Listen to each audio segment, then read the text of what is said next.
अस्सलाम वालेकुम viewers, welcome to my YouTube channel. To all my viewers, आज हम एक ऐसी चीज़ को डिस्कस करने वाले हैं जो कि आप लोगों को लोगों सामने दिख रहा होगा और आप लोगों को तकरीबन आइडिया हो गया होगा कि I am going to discuss about water bodies के जो पानी से रिलेटेड चीज़ें हैं, मैं उनको डिस्कस करने वाला हूँ। और दूसरा, इस चीज़ के अंदर जो इम्पोर्टेंट बात है कि आज मैं एक फ़ोर्स को डिस्कस करने वाला हूँ, पाकिस्तानी फ़ोर्स को डिस्कस करने वाला हूँ, and that is Pakistan navy. और मोस्टली लड़कों का ड्रीम होता है कि वो पाकिस्तानी फ़ोर्स को ज्वाइन करें, किसी भी फ़ोर्स को ज्वाइन करें और पाकिस्तान को सर्व करें। आप लोगों को लोगो नज़र आ रहा होगा।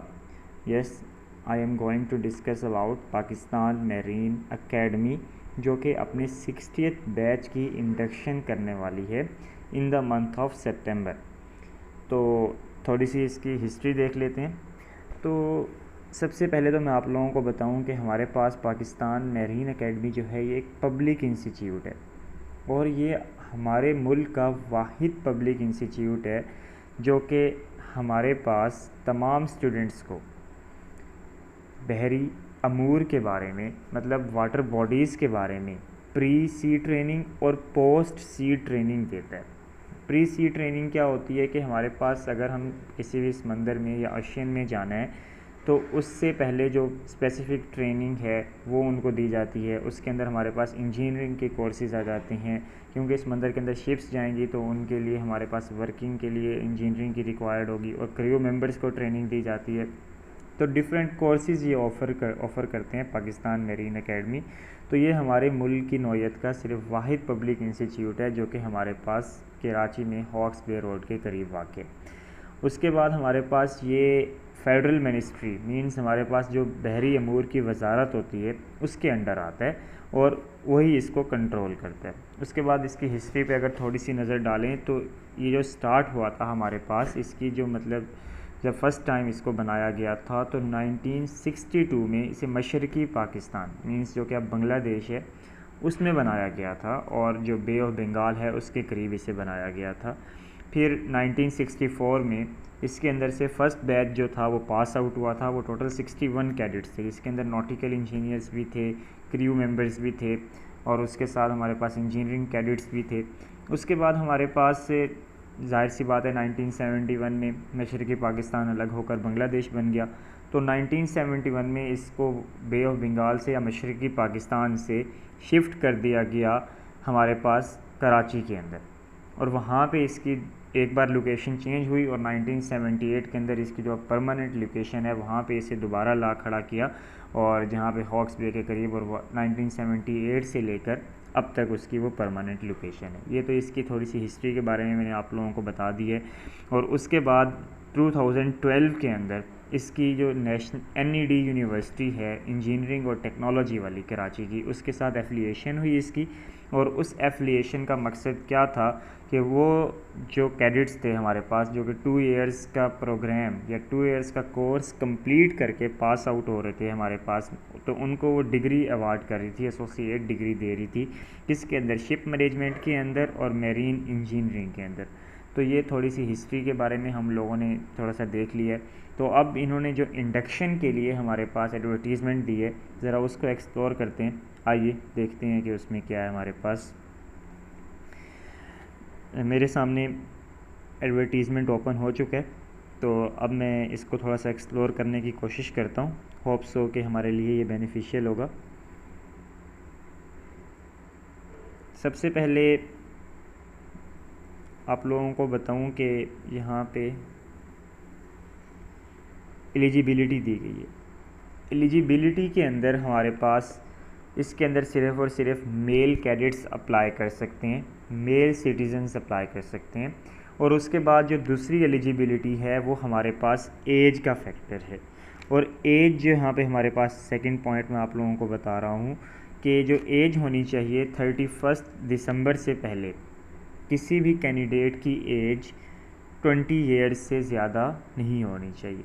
लेकिन अगर वो बलूचिस्तान से या आज़ाद जम्मू कश्मीर से या फ़ाटा से अगर ताल्लुक़ रखता है तो वो 21 ईयर्स तक उसको छूट मिल सकती है। उसके बाद इसके अंदर एक हाइट का फैक्टर है और वो है कि मिनिमम हाइट हमारे पास 5 फीट 4 इंचज़ होनी चाहिए। इससे कम वाली हाइट को फिज़िकली अनफिट करार दिया जाएगा और वो सिलेक्ट नहीं हो पाएगा। उसके बाद कुछ एकेडमिक क्वालिफ़िकेशंस पे अगर हम नज़र डालें तो हमारे पास वो तमाम कैडेट्स जिन्होंने इंटरमीडिएट का एग्ज़ाम पास कर लिया या उनके एटलीस्ट 55% मार्क्स हैं इंटरमीडिएट के अंदर, तो वो अप्लाई कर सकते हैं। ये मैं फ़र्स्ट पॉइंट की बात कर रहा हूँ। और उसके बाद अगर किसी बच्चे ने लेवल्स किया है, ए लेवल्स किया है या ओ लेवल्स किया है, तो उसके फ़िज़िक्स, केमिस्ट्री और मैथमेटिक्स के अंदर एटलीस्ट 55% मार्क्स होने चाहिए। उसके बाद इन्होंने कोई मतलब स्पेसिफाई नहीं किया कि प्री मेडिकल का बच्चा अप्लाई कर सकता है, प्री इंजीनियरिंग का बच्चा अप्लाई कर सकता है। तो मीन सिर्फ हमारे पास एनी स्टूडेंट, भले वो प्री मेडिकल का है या प्री इंजीनियरिंग का है, तो मोस्टली यहाँ प्री इंजीनियरिंग वाले अप्लाई करते हैं। तो प्री मेडिकल वाले के लिए भी उन्होंने कोई यहाँ पे रखा नहीं है, लेकिन उन्होंने जब सब्जेक्ट्स मेंशन किए हैं फ़िज़िक्स, केमिस्ट्री और मैथमेटिक्स, तो वो हमारे पास प्री मेडिकल के अंदर नहीं आती। तो ये मैं प्रेफर करूँगा कि प्री इंजीनियरिंग के लिए ही जाएंगे बच्चे। उसके बाद हमारे पास जो कैंडिडेट्स होते हैं ओ या ए लेवल्स के, उनके पास हमारे पास इंटरमीडिएट की डिग्री नहीं होती, तो वो इक्विवेलेंस सर्टिफिकेट हमें देंगे। उस पॉइंट को सेकंड पॉइंट के अंदर ये बताया गया।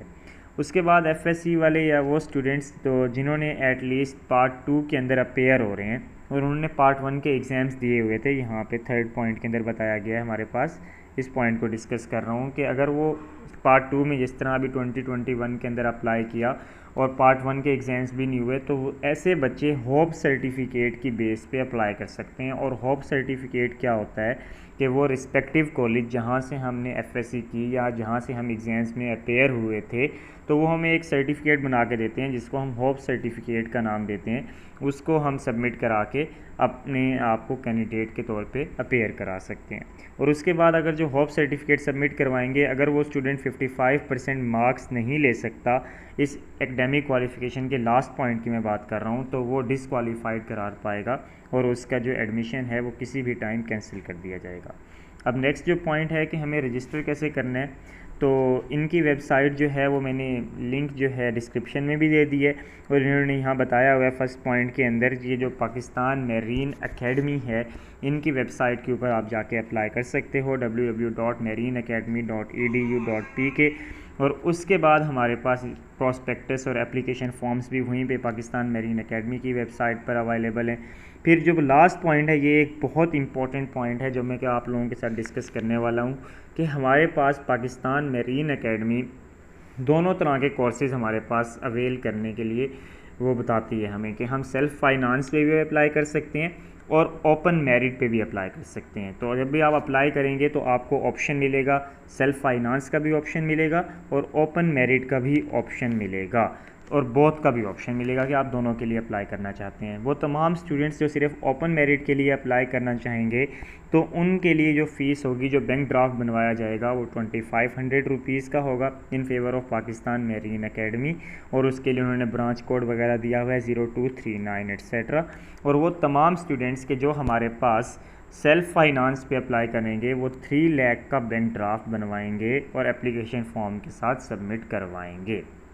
अगर कोई ऐसा स्टूडेंट जिसने बोथ के लिए अप्लाई किया था, तो अगर वो सेल्फ़ फाइनेंस के लिए भी अप्लाई किया था और वो 3 लाख का बैंक ड्राफ्ट बनवाता है और उसका ओपन मेरिट पे एडमिशन हो जाता है, तो वो 3 लाख उसका रिफ़ंड हो जाएगा। ये इसकी लास्ट लाइन में इन्होंने वाज़े कर दिया, एक्सप्लेन कर दिया है। उसके बाद सिलेक्शन प्रोसीजर पे अगर हम एक नज़र डालें, तो हमारे पास एंट्रेंस एग्ज़ाम जो होगा इनका कुछ सिटीज़ के अंदर होगा, जैसे एबटाबाद के अंदर होगा। ये सिलेक्शन प्रोसीजर की फ़र्स्ट पॉइंट की बात कर रहा हूँ। एबटाबाद, गवादर, कराची, लाहौर, मुल्तान, मुजफ्फराबाद, आज़ाद जम्मू कश्मीर, पेशावर, कोयटा, रावलपिंडी और सक्खर में इनका एंट्रेंस टेस्ट लिया जाएगा। और उस एंट्रेंस टेस्ट के अंदर स्टूडेंट को कम से कम 45% मार्क्स लेना ज़रूरी होगा। उसके बाद जब एक एंट्रेंस टेस्ट हो जाएगा तो फिर मेडिकल एग्जामिनेशन लिया जाएगा स्टूडेंट्स का, तो वो किसी भी डेजिग्नेटेड आर्मी या नेवी या पीएफ के हॉस्पिटल्स में होगा। उसके बाद जो फाइनल सिलेक्शन होगी वो मेरिट के ऊपर होगी और उसके अंदर इनका स्टूडेंट्स का या कैंडिडेट्स का जो कि एंट्रेंस टेस्ट क्लियर कर चुके होंगे, मेडिकल एग्जामिनेशन क्लियर कर चुके होंगे, थर्ड स्टेप के ऊपर उनका जो फाइनल मेरिट बनेगा उसके अंदर एक फ़ाइनल इंटरव्यू शामिल होगा और एक PET means PET stands for physical examination test शामिल होगा। और उस फिज़िकल एग्जामिनेशन टेस्ट के अंदर हमारे पास क्या होगा कि स्टूडेंट्स को रन करना होगा एटलीस्ट 1 माइल्स मींस 1.6 किलोमीटर का फासला तय करना होगा 8.5 मिनट के अंदर, 8 मिनट्स एंड 30 सेकेंड्स के अंदर उसको 1.6 किलोमीटर और 1 माइल का डिस्टेंस ट्रैवल करना होगा रनिंग के अंदर। उसके बाद पुशअप्स, जिनको हम अपनी आम अल्फाज में या आम लैंग्वेज में डंड बोलते हैं कि डंड पेलना, तो 10 रेपिटेशंस उसके अंदर करनी होंगी 2 मिनट्स के अंदर। सिटअप्स, उठक बैठक जिसको हम बोलते हैं, तो वो भी 10 रेपिटेशंस होंगी 2 मिनट्स के अंदर। फिर चिनअप्स जो हैं हमारे पास वो 2 रेपिटेशंस होंगी 2 मिनट्स के अंदर। तो हमारे पास जो फिज़िकल एग्जामिनेशन टेस्ट है उसके अंदर जो चीज़ें हमारे पास आती हैं वो रनिंग आती है, पुशअप्स आते हैं, सिटअप्स आते हैं और चिनअप्स आते हैं। तो ये हमारे पास एलिजिबिलिटी, एकेडमिक क्वालिफ़िकेशंस, रजिस्टर हमें कैसे करना है और सिलेक्शन प्रोसीजर क्या है, तो इन तमाम चीज़ों की आप लोगों को समझ आ गई होगी। तो अब हम थोड़ा सा फर्दर इनके एडवर्टीज़मेंट पे अगर हम एक्सप्लोरेशन करें या एक्सप्लोर करें, तो नेक्स्ट के अंदर इन्होंने बताया हुआ है कि हमारे पास ये जो पाकिस्तान मैरीन एकेडमी है ये कौन कौन सी सर्टिफिकेट्स या कौन कौन सी डिग्रीज़ हमें ऑफ़र करती है। तो ये 2 इयर्स के रेजिडेंशियल ट्रेनिंग देते हैं कि स्टूडेंट वहीं जाएंगे पाकिस्तान मैरीन एकेडमी के अंदर, वहीं रहेंगे और वहीं इनको ट्रेनिंग दी जाएगी। और उसके साथ जब 2 इयर्स का कोर्स कंप्लीट हो जाएगा या 2 साल का कोर्स कंप्लीट हो जाएगा, तो पहले मैं बता चुका हूँ कि जो NED university of engineering and technology है वो स्टूडेंट्स को एक एसोसिएट डिग्री देगी कि शिप मैनेजमेंट के अंदर और हमारे पास मैरीन इंजीनियरिंग के अंदर। उसके बाद ये कुछ शॉर्ट कोर्सेज़ के लिए भी हमारे पास ऑफ़र करते हैं, तो उसके लिए इनके लिए अलग क्राइटेरिया है, उसको मीट करना होता है। और लास्ट में हमारे पास सर्टिफिकेट ऑफ IMO। अब IMO मैं आप लोगों को बताता चलूँ, इंटरनेशनल मैरीटाइम ऑर्गेनाइजेशन है, जो कि इसकी सर्टिफिकेट भी कैंडिडेट्स को जब वो 2 इयर्स का पास आउट करते हैं, कैडेट्स पास आउट होते हैं, तो उनको मिलती है हमारे पास। जो प्री सी मैंडेटरी कोर्सेज़ होते हैं हमारे पास, उसके साथ इनको दी जाती है। अब एलोकेशन ऑफ सीट्स देखी जाए तो हमारे पास हर साल 150 कैडेट्स जो होते हैं पास आउट होते हैं, और उन 150 कैडेट्स के साथ ये ओपन मेरिट की मैं बात कर रहा हूँ, उसमें जो नॉटिकल है वो 75 होते हैं, इंजीनियरिंग 75। मींस इंजीनियरिंग का मतलब ये है कि ये तमाम स्टूडेंट्स, इनको जो शिप की मैनेजमेंट होती है कि मतलब उन्होंने शिप के अंदर अगर चीज़ों को ठीक कैसे करना है, इंजीनियरिंग से रिलेटेड चीज़ें इनको सिखाई जाती हैं। और नॉटिकल के अंदर क्रू मेंबर्स, और उसके बाद हमारे पास अगर कोई एमरजेंसी चीज़ है, फायर बोट्स वगैरह डिफरेंट चीज़ों के बारे में बताया जाता है नॉटिकल। और उसके बाद सेल्फ फाइनेंस्ड हमारे पास जस्ट 20 सीट्स हैं, उसमें 10 नॉटिकल के लिए एलोकेटेड हैं और 10 जो हैं वो इंजीनियरिंग के लिए एलोकेटेड हैं। ये सीट्स की डिस्कशन हो गई। उसके बाद हमारे पास यहाँ पे कुछ स्कॉलरशिप्स की भी एलोकेशन की गई है। और स्कॉलरशिप्स की अगर मैं आप लोगों को बताऊँ, यहाँ पे ये एक बहुत इंपॉर्टेंट इन्होंने पॉइंट दे दिया है कि हमारे पास 37 फुल्ली पेड स्कॉलरशिप्स ऑफ़र होते हैं इन 150 स्टूडेंट्स के पास। मींस अगर 150 कैंडिडेट सेलेक्ट हुए हैं तो उसमें से 37 स्टूडेंट्स को स्कॉलरशिप मिल सकती है। उसमें से 33 जो है वो हमारे पास जो वजारत बहरी अमूर है, मिनिस्ट्री ऑफ मैरीटाइम अफेयर्स, वो ऑफ़र करते हैं। और 4 जो है हमारे पास global radiance group of companies जो है डिफरेंट कंपनीज़ ऑफ़र कर रही होती हैं। ये इस पॉइंट्स के अंदर हमें बताया गया है। उसके बाद जो हमारे पास जो 33 जो नीड बेस्ड स्कॉलरशिप हमारे पास वजारत बहरी अमूर हमें जो दे रहा होता है या ऑफ़र कर रहा होता है, उसकी सीट्स की एलोकेशन की गई है, जिसको यहाँ पे बताया गया है कि ज़रूरी नहीं है कि सारे स्कॉलरशिप्स पंजाब के बच्चे को मिलेंगे या सारे स्कॉलरशिप सिंध के बच्चे को मिलेंगे। ऐसा नहीं है। 15 जो स्कॉलरशिप्स होते हैं वो बलूचिस्तान के बच्चों को दिए जाते हैं। बाकी 6 जो हैं वो ईच KP के, पंजाब और सिंध के बच्चों के लिए एलोकेट किए जाते हैं। तो ये स्कॉलरशिप्स बहुत ही इंपॉर्टेंट हो सकते हैं, स्पेशली उनके लिए जो सेल्फ फाइनेंस की बेस पे सिलेक्ट होते हैं, तो वो ये फ़ीस के झंझट से आज़ाद होकर स्कॉलरशिप की बेस पर भी पाकिस्तान मिलिट्री एकेडमी में अपना 2 इयर्स का कैडेट प्रोग्राम कोर्स कंप्लीट कर सकते हैं। उसके बाद हर एकेडमी या हर यूनिवर्सिटी जो होती है उसके कुछ एलिजिबिलिटी फैक्टर्स होते हैं। जस्ट लाइक अदर कि अगर हम फॉल्स डॉक्यूमेंट सबमिट करवाएंगे तो तब भी हम इनएलिजिबल होंगे, और उसके साथ अगर हम कोई इन्फॉर्मेशन गलत उनको प्रोवाइड करेंगे तब भी हम इनएलिजिबल होंगे। और उसके बाद एज अ फोर्स इंस्टीट्यूट, के ये हमारे पास फोर्स का एक इंस्टीट्यूट है कि अगर हम किसी ऐसे इदारे से, फॉर एग्ज़ाम्पल अगर मैं पहले पाकिस्तान आर्मी में ज्वाइन था और वहाँ से मैं किसी वजह से उन्होंने मुझे डीबार कर दिया कि मैं डिसिप्लिन की ख़िलाफ़ वर्जी की, तो भी मैं आगे एडमिशन नहीं ले सकता। उसके बाद अगर मुझे किसी आर्म फोर्सेस ने या किसी फोर्सेस ने पहले से डिसमिस किया हुआ हुआ है तो भी मैं यहाँ एडमिशन्स नहीं ले सकता, और अगर मैं जानबूझ के किसी फ़ोर्स को छोड़ के आया हूँ तो भी मैं डिस्क्वालीफाई हो जाऊँगा। उसके बाद अगर मैं मेडिकली अनफिट हूँ या अगर कोई कैंडिडेट मेडिकली अनफिट है तो वो भी हमारे पास यहाँ पे इनएलिजिबल करार दिया जाएगा और वो भी इस दौड़ से, इस रेस से बाहर हो जाएगा।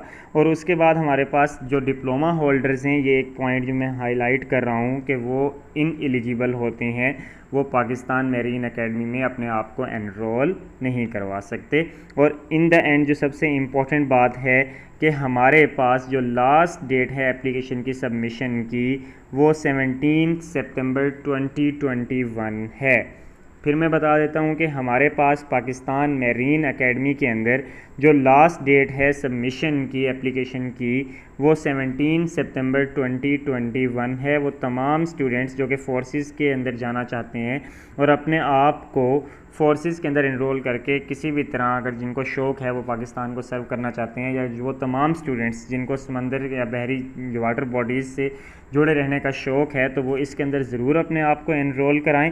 और याद रखें कि इसके लिए एप्लीकेशन सबमिशन की लास्ट डेट हमारे पास 17 सितंबर 2021 है और अभी पोर्टल ओपन है। आप लोगों को मैंने लिंक जो है वो डिस्क्रिप्शन में दे दिया है, आप लोग वहाँ जाके ऑनलाइन अप्लाई कर सकते हैं और बाकी तमाम प्रोसीजर आप लोगों को होप सो समझ आ गया होगा। Thanks for listening, watching. अल्लाह हाफिज़। Tell me pretty lies, look me in the face, tell me that you love me, even if it's fake.